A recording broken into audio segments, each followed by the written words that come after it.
life changed in a matter of a couple of seconds, right? I went from somebody who had never gotten in trouble before to getting sentenced to 144 years. Nobody lost their life. Nobody was even physically harmed. But I was lost. I didn't know the legal system. My family, they didn't know it either.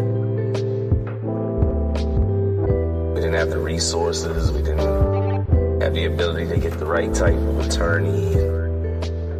Well, it happens every day.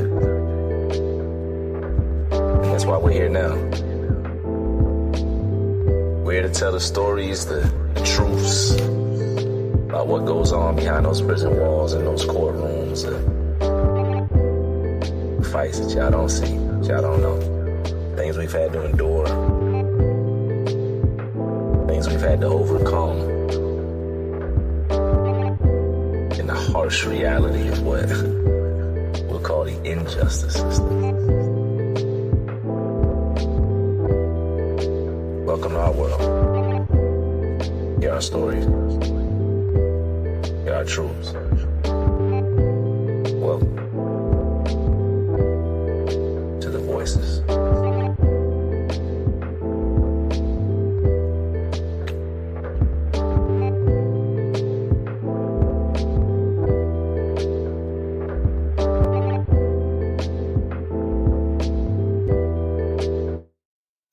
Peace, peace, and as always, more peace to each and every one of you that's coming to the platform. So grateful, so appreciative of the time you come and spend here. This platform, or this part of the platform, as is and will continue to be, is dedicated to getting information out there, truth out there, people's experiences out there, specifically dealing with justice impacted situations. But of course, we start to venture into things like mental health, because naturally a lot of issues are interconnected. Today, and the reason I just brought up the two combined, today's topic is something that hasn't been discussed on our platform yet, and it's visitation. And when our guest, just speaking to her, when she said she wanted to bring the topic, it's one of those things, since I've been home, I really did not think about anymore. And the visitation room is a place that I know well, unfortunately, throughout the years. So much so that I got married in the visitation room. And even that moment, as happy as it was traumatizing, because I remember how the guards were cold and just, there was no comfort. Not that there should be expected any in that situation, but it was our wedding day, nonetheless.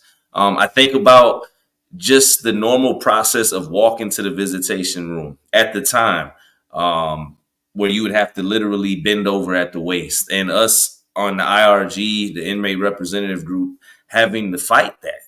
And then the compromise was we would have to strip, and then bend and squat, or squat down and cough, which I guess was, suffice for them. Still uncomfortable. There were issues in the visitation room where guards were making inappropriate statements about the men and their daughters. It got that bad. Shout out to my brothers on the IRG, St. Bride's Correctional Center. You know who I'm talking about. My man Samani, Freddie Williams, everybody and the rest that were fighting those issues with me. But today, again, we're discussing the visitation room. We're discussing the fact that a lot of times there's these places within prison where even our family goes, where their rights are at question. And that's what today's discussion is about. If you can, as always, put your questions in the chats. If you want to tell your story on this platform, the email will definitely be up. And thank you to everybody that's been reaching out. Without further ado, let me bring my guest up for today. How you doing, Miss Fatimah? I'm good. How you doing, Christopher? I'm doing good. I can't complain. I'm a little tired, but I feel like all of us in advocacy and whatever. Matter of fact, just if you're living in 2024, you might be tired. All the time. You even got to be in there. You just be alive right now. Thank you. As I said earlier, thank you for joining. Thank you for coming on. You are part of the Humanization Project. Shout out to you guys. Shout out for the fact that today, and not just today, I've seen how professional and structured you are, and I'm great. I'm envious because I'm like, man, I can't wait to start building a bigger team. I'm a preemie when it comes to the organization thing. I just started like a couple of months ago, but I'm glad to see organizations like you guys, and I'm glad to have people like you come up here to talk about new topics that impact us, like visitation. Um, can you, I just did my little spiel. Can you introduce yourself formally and just what we're getting into today in regards to visitation? Sure, and thank you for having me on. My name is Fatimah Muwahhid, and my husband is incarcerated. He has served 23 years of a 53-year sentence. So I've been to 11 different institutions for visitation itself. I met Jen from the Humanization Project about 4 years ago. At a conference in Norfolk, discussing this issue that I had at Sussex 2 State Correctional Facility. And I have been in a legal battle against the state and the Virginia Department of Corrections since 2019 because of these incidents. And I just have to get my story out because a lot of people think that their rights stop when they go inside an institution, but that's not the case. It's not the case for the visitors. It's not the case for the inmates. Our human rights don't end. We're humans. We have rights. So I'm here to talk about all that. Right. You mentioned Sussex too. Unfortunately, I know it well. In my 17 years, I took 2 trips there. Um, and I remember visitation there. That was the institution that my mother came. She got my mother at the time was already in her 60s. My mother's the type never smoked, never drank. I can't remember my mother cussing, wearing jeans. I have that type of mom. And she was already, in a situation environment. She wasn't comfortable. She came up there. She got pulled out. For whatever reason, I didn't get to see her again for 7 years. It was traumatizing. Can you speak before we get further into this topic? I touched a little bit about what it was like walking into visitation. What is it like for you? And if you want to go ahead and touch on, um, you know, your traumatic, I'm Yeah. gonna say traumatic experience. Yeah, because I tell you what, I do have some PTSD, no lie, because I still have to go through that process. So visitation for me is just a slight bit different because I'm a Muslim. So I actually get searched even further than most people do, because I go through the scanners and the metal detectors and the dogs, but I also get taken into a separate room to remove my hijab, and sometimes they make me lift up my dress to see if I have pockets. Sometimes they'll go through my hair if I have it in a bun. So I already go through a little bit more than what the average visitor would go through. And I'm sure probably other Muslim females do as well. But in 2019, I was at Sussex 2, and I had been going there multiple times. I'd been there like 45 or 50 times previously, no issues, no concerns. I went through the body scanner, and I went all the way to the door on the inside, and then they called me back up. Well, I had a feminine product using, and they spotted that on the thing. So okay, it happens. They even know that. They know that even though it's not supposed to be an indicator to stop you, they knew what it was. They stopped me and said, "Hey, we'll just let you have a non-contact visit. Everything's fine." So then I had a couple other incidences because now I was labeled as somebody who brought contraband into the facility. So there was 2 other incidents in between that and July 28th, which was the first time that they strip searched me and went through my vehicle. So I came in like normal, got my locker, gave them my ID. I had to only wear oil when I see my husband, and I forgot to put it on, so I went back to my car, dabbed it on my wrist, came right back in, went through the line like everybody else, like I've always done. They told me to step out of the dog line, and the handler just said, "Her." And next thing you know, it was, "Here's a piece of paper. If you don't get strip searched, then you lose your visits." Well, my husband has a long time to serve. I mean, and at the time, it wasn't illegal. It's illegal now for them to do that. Right. So I had to be strip searched naked in front of two strangers. I had to squat and cough 3 times in front of strangers. They went through all of my clothing while I stood there naked in a bathroom, then had me get dressed, and then demolished my car the first time. I have footage of that as well, how they ripped my vehicle apart. And then I was able to have a non-contact visit through the glass. So that was July, and then I had a couple more incidences with the staff there, and then on October 26th, they did it to me again. Same scenario, same naked process, though I'm even more upset this time. They videotaped themselves going through my vehicle this time because I had pictures of the last time I Oh, they got got. a little smarter. Yeah, there was a captain there too who was very belligerent with me because I was upset, and then they wouldn't even let me go inside. They made me sit in front of a video visit, and I couldn't handle it, so I left. And then on January 14th of 2020, they transferred my husband from Sussex 2 to Green Rock Correctional Facility in Pennsylvania County, which is like 3.5 hours away from Henrico, where I lived. Yeah, out west. Well, what they quote unquote out west. Yeah, That's moved in taking region. Yeah, Yeah. that's taking a trip. And let me say something. We talking about visitation, but if anybody doesn't know, typically when there's issues with a family member, or they think a family member, especially one that's visiting, is a nuisance, according to them, guess what they do? They weaponize transfers. Yep. Literally, they weaponize transfers. They will move your loved one 4 or 5 hours away, so you can't come see them every weekend. And when you do, Yep. it's gonna cost you financially. It's gonna, some things. I don't want to die off, but I just want to touch on that because it happened to us too. And you just Yeah. reminded me.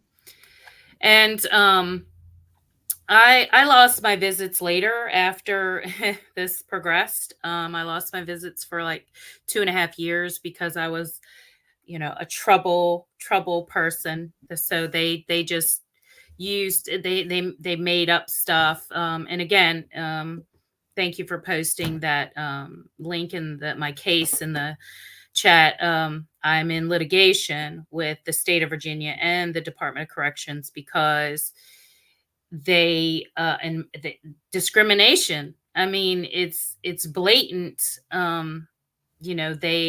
They disrespected my religion. They disrespected me. There was other incidences where they made me sit up front near the guards all the time.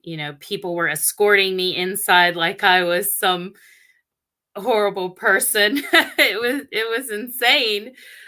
Kicking my chair and just trying to cause problems with me while we were in. You said they kicked your chair. Oh yeah, the officers would walk by and bump into my seat, and they even did it when my sister-in-law was with me, and she just couldn't believe it.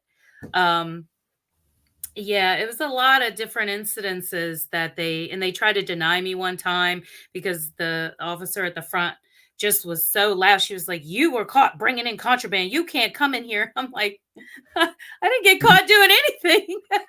The issue is, I'm gonna tell you, and the issue is, it's partly it's people being nasty, uh, people that shouldn't be in position to make a decision like that, being in that position, and it's also people being misinformed. I would Right. see sometimes, somebody, maybe there was suspicion or quote unquote suspicion, but they ironed it out on A break, but it didn't get communicated to B break. And Right. then they came to visit on B break, and they were banned from the facility or something crazy, and now they were banned altogether. I was an inmate advisor, and I would see things like that, and guys would ask questions about that. When Because I know somebody asked the question, and it coincides and said, "Do you think real change will ever come?" And you talked about the case link. Um, can you touch on that? Because if anybody doesn't know, listen, they will intimidate you, or excuse me, they will try to intimidate you. They'll try different tactics. Obviously, we know that it didn't just happen to Fatima or Fatima. It's happened to countless others. That's why we're Yeah. talking about it today. And she's going to talk about what she's got going on with her case, because guys, you can fight these things. You can challenge these things.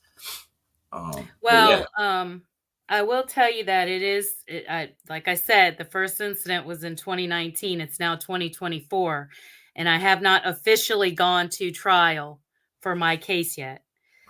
So you do have to have patience, and I'm not going to even say that it's cost me a lot of money. I happen to have a very good attorney who has worked with me over the years. He's extremely good. And but the state of Virginia, well, I wrote emails to the headquarters of Department of Corrections in from 2019 into 2020, requesting, them to address what was going on with me. And they didn't. Their resolution was to move my husband. And right.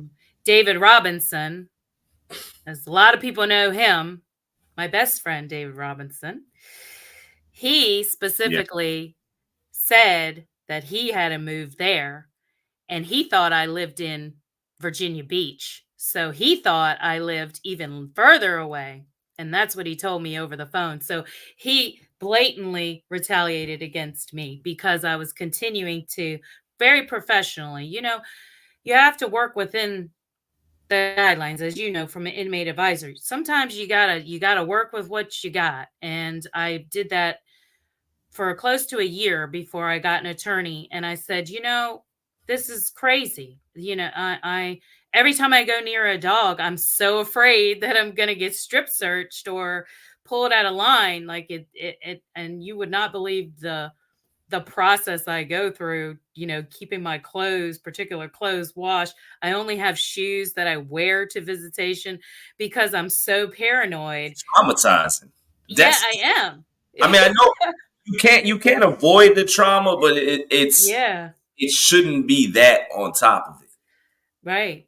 it. And Not then to, it's insane. But the state, who runs the Department of Corrections, right. tried to say that the original case, they were stating they had sovereign immunity. And what people may not know, sovereign immunity is where a state or a legal entity cannot be charged for a wrong. They are immune to civil suit or criminal suit. So the first case was the assistant district attorney saying, we have sovereign immunity, she cannot sue us. The court denied that and said she absolutely can, because this does not fall under sovereign immunity. So the district attorney, or the AG, he sent it to the Court of Appeals for the state of Virginia. Now that's a big court, and it took a while to get there, but when we got there, we were heard by three judges at the Court of Appeals, and they also decided that the state is not immune.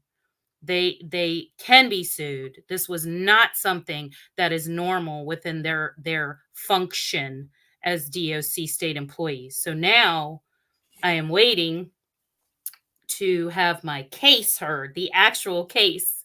So you see how things are drawn out. They retaliate against you. They do all these things, and then if you do try to, you just got to keep fighting. and Yes. and that's really what you have to do. You have to fight, and you have to be determined to fight. Yeah, it's a tactic. They expect you to be discouraged and drop out of the fight. Somebody had just put in the chat. Somebody said, "What makes someone subject to permanent visitation restriction?" I can just tell you some of the obvious things, like if you or somebody, you're the person you're visiting is threatening somebody, physical harm in there. I've seen it. Obviously, if you get caught smuggling or transferring contraband, like there's some definite no goes. If I have seen visitors come to the institution, I've seen, man, a buddy of mine, his child's mother, she had Motrin, and Mm-hmm. that was it. She got caught with Motrin in her car because they were doing Yep. random whatever, and she had to literally. I think it took over like 2 years to get the visits back, and she had to go with like up and beyond crazy. He couldn't see his kids or anything because of Motrin. I would just say instead of asking that question, just know when you're going to visitation, you're being scrutinized, you're being watched. Review the visitation policy on the DOC website. If you want to call up to the institution the day of, if you have concerns, if you've never been through visitation, but try to make it as easy as possible for yourself. No, A I lot of people, agree. yeah, a lot of people are saying they're going through the same thing. Bailey Raylan's saying she had going through the same thing. Yeah. I mean, they do, and I will say not every CO is a horrible CO. I'm not going to say that. I am going to say that, not every institution is the same either. I've been to a lot of them, so I know, but there is discrimination on both sides. If they don't like inmates, they don't like the visitors. That's just the way it is. So they're going to find a reason to harass you. They retaliate. They do retaliate. They will retaliate by clipping your calls or locking your husband down or your loved one or moving them. Like you said, they do weaponize. They weaponize all that. Yeah. And they don't. My biggest thing is hold yourselves accountable. The human beings run these places. They're humans. And they're finding now that the majority of the drug issues in the state of Virginia correctional facilities are because of the staff. And they've stated that.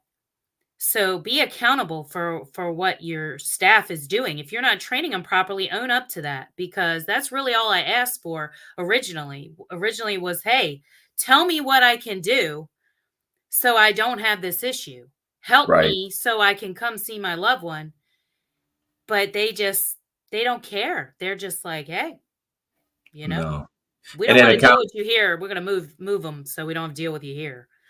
Yeah, and that accountability piece, like you said, you have to go outside the box to fight them because internally there's no checks and balances. There's Right. literally there's no auditing system. There's no agency that comes in when they do go through audits. It's a joke, It is. and they don't even speak to the prisoners, to the guys, to the men and women that are locked up. Very few questions are asked. They're surface level questions. They stay with staff, so auditors don't even. There's a way, and I want to say this for the people that's on the inside, attack visitation issues through your grievance forms, through your 1983 forms, execute, because that's still a legal process that allows Yep. you to enter into the court to file a process. And then it also aids and assists your family from the outside Right. because they can be filing for their separate issues, etc. And I wanted to say that because somebody said, do you think Megan Baker, she said, do you think real change will ever come within the judicial system itself? And it coincides. There is change occurring within the judicial system. Sometimes it changes for the better. Sometimes it changes for the worse. There's always change.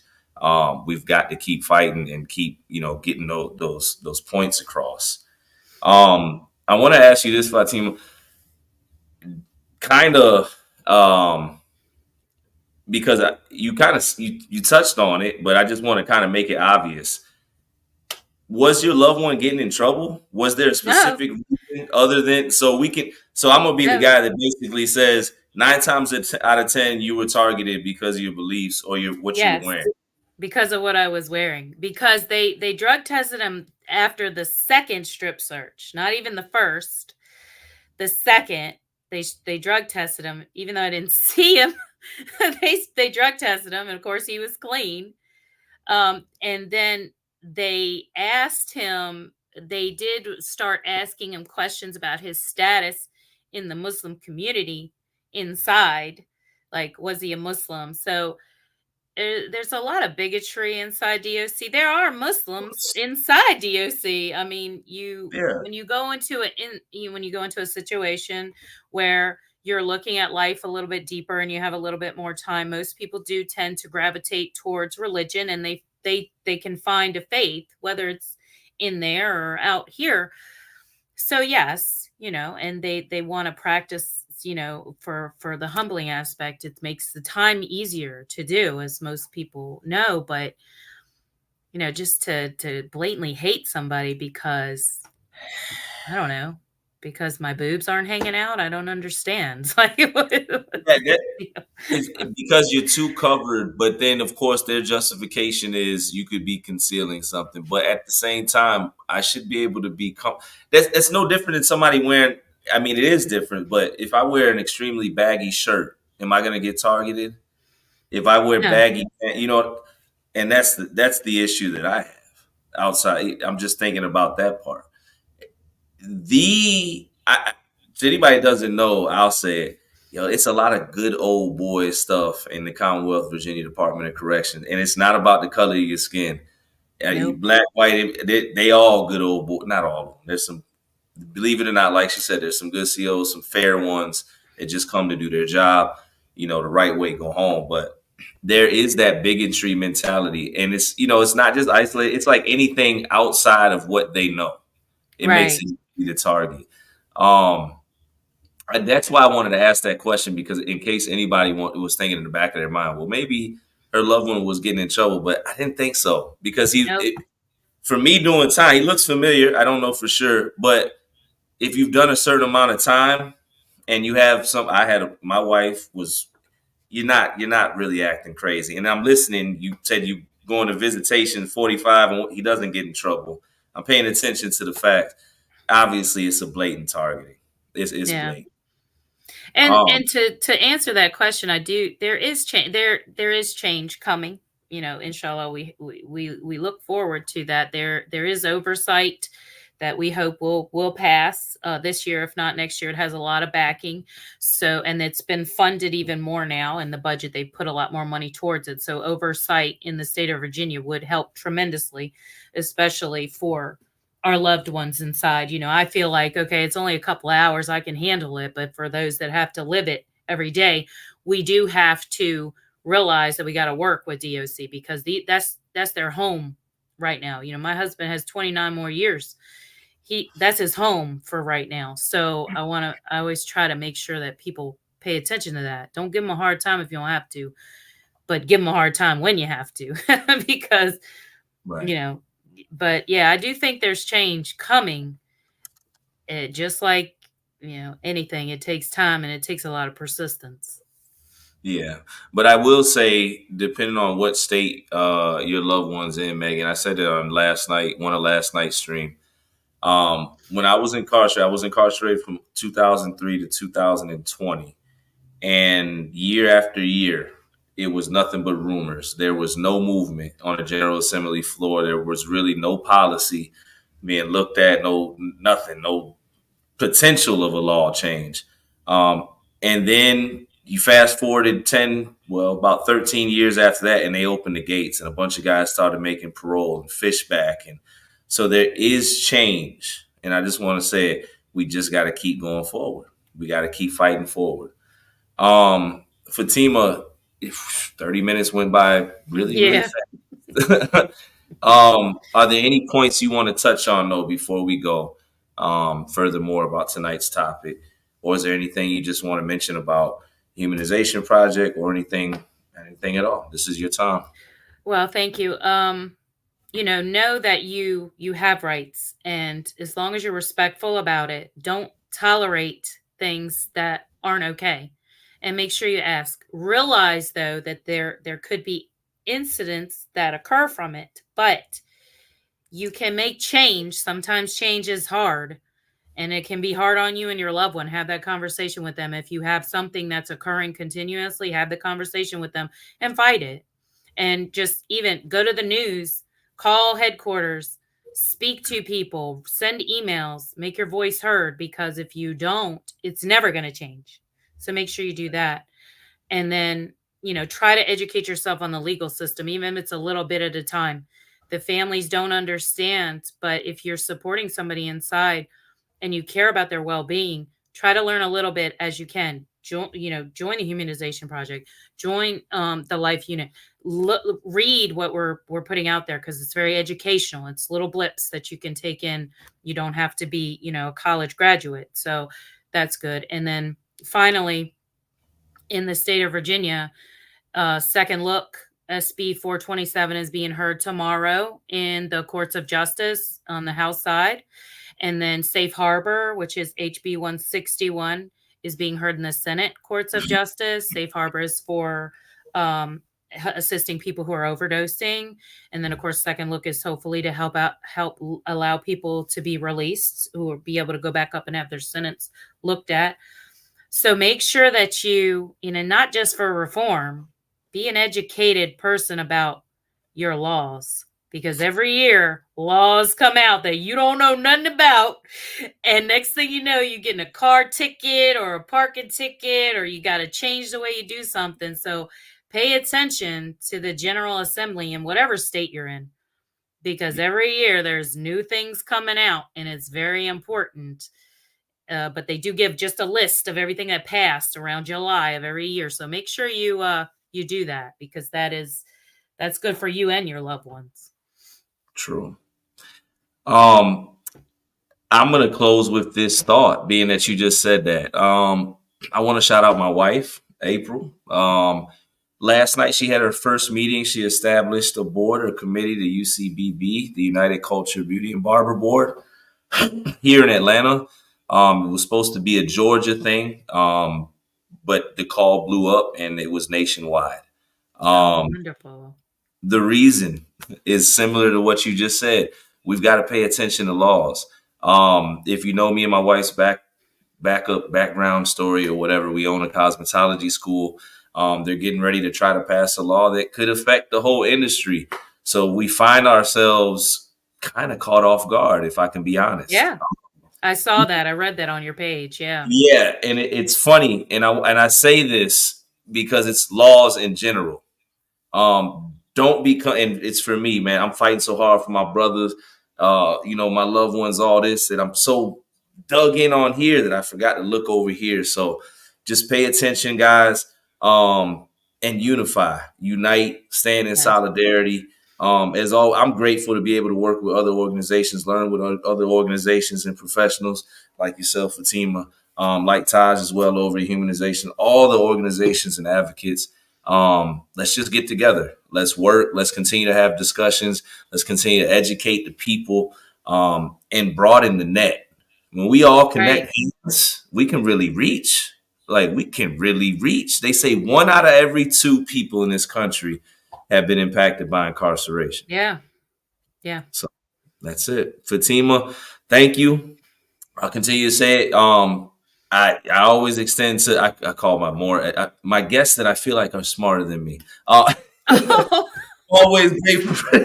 No, because you were putting up flyers and getting everything straight. You were sending notes and all that, and I really appreciate all that you do. And I wanted to say that, right here, up here. And also, man, salute to your loved one, because I guarantee you he's a soldier. I've never met him probably, but I just get that feeling, man. Thank you for everybody that's shouting us out. We're still getting chats. If you'd like to be up here, tell your story, advocate, whatever it is, just email. Let's continue to use this platform for all of our stories. That's it. That's all. And until next week, I think we won't be back until Monday. So we got a couple days stretch, y'all. Let's get into it. Peace. Thank you, everybody.